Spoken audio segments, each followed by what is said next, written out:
chapter 9.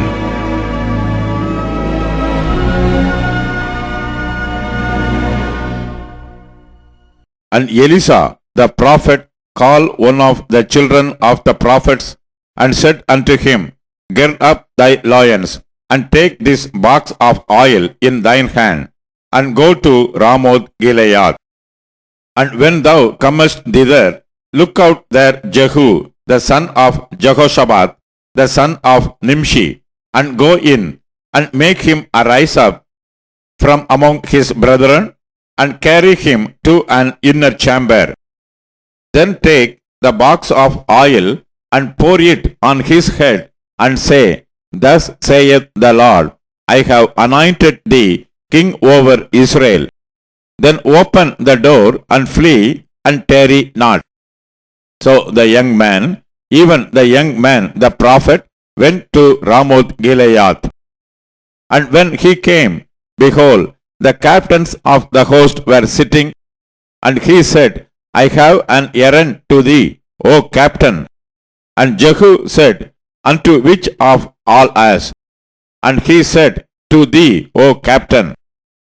And he arose and went into the house, and he poured the oil on his head, and said unto him, Thus saith the Lord God of Israel, I have anointed thee king over the people of the Lord, even over Israel. And thou shalt smite the house of Ahab thy master, that I may avenge the blood of my servants the prophets, and the blood of all the servants of the Lord, at the hand of Jezebel. For the whole house of Ahab shall perish, and I will cut off from Ahab him that pisseth against the wall, and him that is shut up and left in Israel. And I will make the house of Ahab like the house of Jeroboam the son of Nebat, and like the house of Baasha the son of Ahisha. And the dogs shall eat Jezebel in the portion of Jezreel, and there shall be none to bury her. And he opened the door and fled. Then Jehu came forth to the servants of his Lord, and one said unto him, Is all well? Wherefore came this mad fellow to thee? And he said unto them, Ye know the man and his communication. And they said, It is false. Tell us now. And he said, Thus and thus spake he to me, saying, Thus saith the Lord, I have anointed thee king over Israel. Then they hasted and took every man his garment, and put it under him on the top of the stairs, and blew with trumpets, saying, Jehu is king. So Jehu, the son of Jehoshabat, the son of Nimshi, conspired against Joram. Now Joram had kept Ramoth Gilead, he and all Israel, because of Asahel, king of Syria. But King Joram was returned to be healed in Jezreel of the wounds which the Syrians had given him. Even he fought with Asahel, king of Syria. And Jehu said, If it be your minds, then let none go forth nor escape out of the city to go to tell it in Jezreel. So Jehu rode in a chariot and went to Jezreel, for Joram lay there. And Ahaziah, king of Judah, was come down to see Joram. And there stood a watchman on the tower in Jezreel, and he spied the company of Jehu as he came, and said, I see a company. And Joram said, Take an horseman, and send to meet them, and let him say, Is it peace? So there went one on horseback to meet him, and said, Thus saith the king, Is it peace? And Jehu said, What hast thou to do with peace? Turn thee behind me. And the watchman told, saying, The messenger came to them, but he cometh not again. Then he sent out a second on horseback, which came to them, and said, Thus saith the king, Is it peace? And Jehu answered, What hast thou to do with peace? Turn thee behind me. And the watchman told, saying, He came even unto them, and cometh not again. And the driving is like the driving of Jehu, the son of Nimshi, for he driveth furiously. And Joram said, Make ready.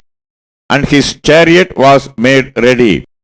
And Joram, king of Israel, and Ahaziah, king of Judah, went out, each in his chariot, and they went out against Jehu, and met him in the portion of Naboth the Jezreelite. And it came to pass, when Joram saw Jehu, that he said, Is it peace, Jehu? And he answered, What peace, so long as the whoredoms of thy mother Jezebel and her witchcrafts are so many? And Joram turned his hands and fled, and said to Ahaziah, There is treachery, O Ahaziah. And Jehu drove a bow with his full strength, and smote Jehoram between his arms, and the arrow sent out at his heart, and he sunk down in his chariot. Then said Jehu the Bidkar, his captain, Take up and cast him in the portion of the field of Naboth the Jezreelite. For remember how that when I and thou rode together after Ahab his father, the Lord laid this burden upon him. Surely I have seen yesterday the blood of Naboth and the blood of his sons, saith the Lord. And I will requite thee in this plight, saith the Lord. Now therefore take and cast him into the plat of the ground, according to the word of the Lord. But when Ahaziah, the king of Judah, saw this, he fled by the way of the garden house. And Jehu followed after him, and said, Smite him also in the chariot. And they did so at the going up to Gur, which is by Ibleam. And he fled to Megiddo, and died there. And his servants carried him in a chariot to Jerusalem, and buried him in his sepulchre with his fathers in the city of David. And in the 11th year of Joram, the son of Ahab, began Ahaziah to reign over Judah.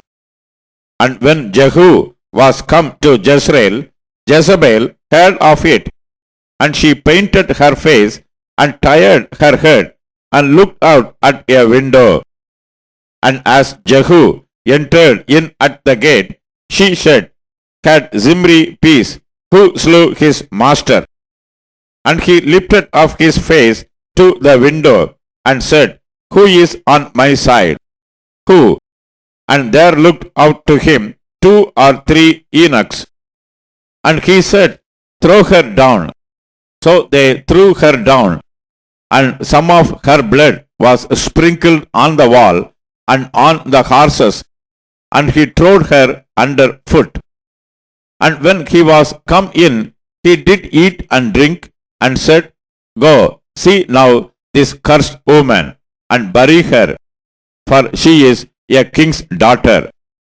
And they went to bury her, but they found no more of her than the skull, and the feet, and the palms of her hands. Wherefore they came again, and told him. And he said, This is the word of the Lord, which he spake by his servant Elijah the Tishbite, saying, In the portion of Jezreel shall dogs eat the flesh of Jezebel, and the carcass of Jezebel shall be as dung upon the face of the field in the portion of Jezreel, so that they shall not say, This is Jezebel.